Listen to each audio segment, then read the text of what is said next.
కార్పొరేటర్లకు బల్దియాలకు గౌరవం దక్కుతుందా సార్? దక్కుతుందని అనుకుంటున్నారా? అధికారులు అనే వాళ్ళు ఎప్పుడు కూడా కార్పొరేటర్లకు సహకరించడానికి ముందుకు రారు. అధికార పార్టీలో ఉన్నటువంటి వాళ్ళు కొంతమంది చేయాలని, కానీ మనం చేసేటువంటి పోరాటం ద్వారా వాళ్ళ మెడలు ఉంచాల్సిన పరిస్థితి. ఎంత పోరాటం చేసినా వాళ్ళు తప్పించుకునే ప్రయత్నం, వీరి చేతిలో ఈరోజు తప్పించుకున్నారా ఇష్యూలో అనే ప్రయత్నం. మీ ఆర్టీఐలు వేసి రిప్లై ఇవ్వకుండా సతాయిస్తుంటారు.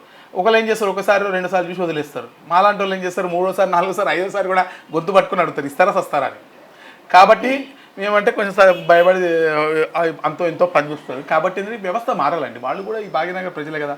ప్రాబ్లం ఏంటంటే జిహెచ్ఎంసీలో ఉన్నటువంటి స్థానిక సిబ్బంది ఎవరైతే ఉన్నారో వీళ్ళకి జిహెచ్ఎంసీని బాగు చేయాలన్నటువంటి ఆలోచన ఉంది. కానీ ఇతర డిపార్ట్మెంట్ల నుంచి పై అధికారుల ప్రమేయంతోనో లేదా రాజకీయ నాయకుల రికమెండేషన్లతోనో జిహెచ్ఎంసీలో డిప్యుటేషన్ పైన వచ్చినటువంటి అనేక మంది అధికారులు దొంగల్లాగా పందికొక్కుల్లాగా జిహెచ్ఎంసీలో ఉన్నటువంటి ధనాన్ని బొక్కుతా ఉన్నారు.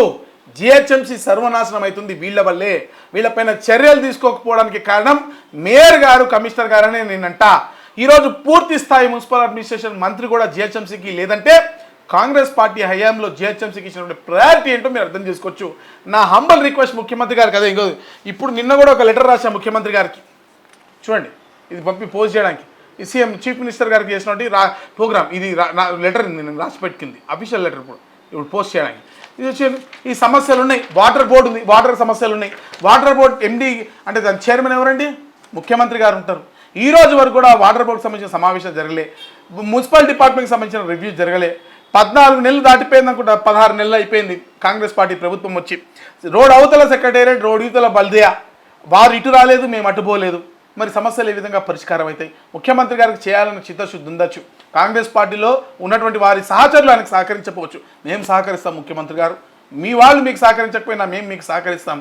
దయచేసి మీరు ముందుకు రండి, మనందరం కూడా కలిసి బల్దియాన్ని బాగు చేద్దాం.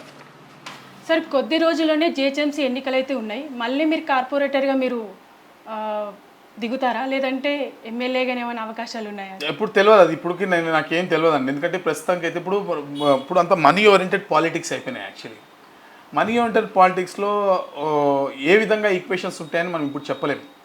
ఫస్ట్ థింగ్, అసలు ఎలక్షన్స్ వస్తాయా రావా? ఇప్పటికైతే సర్పంచ్ ఎలక్షన్స్ కూడా జరగలేగా. అక్కడ పాలక మండలి రద్దు కూడా అయిపోయినాయి. స్పెషల్ ఆఫీసర్ పాలన నడుస్తోంది.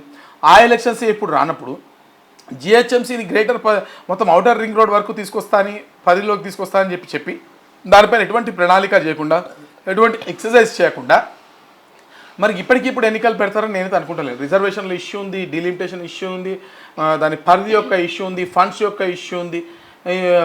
ఇవన్నీ కూడా మళ్ళీ 3 పిల్లలకు సంబంధించిన ఒక డెసిషన్ తీసుకుంటారు. లాస్ట్ టైమే టీఆర్ఎస్ గవర్నమెంట్ ఉన్నప్పుడు ఒక డెసిషన్ తీసుకుని మళ్ళీ రోల్ బ్యాక్ అయినట్టున్నారు.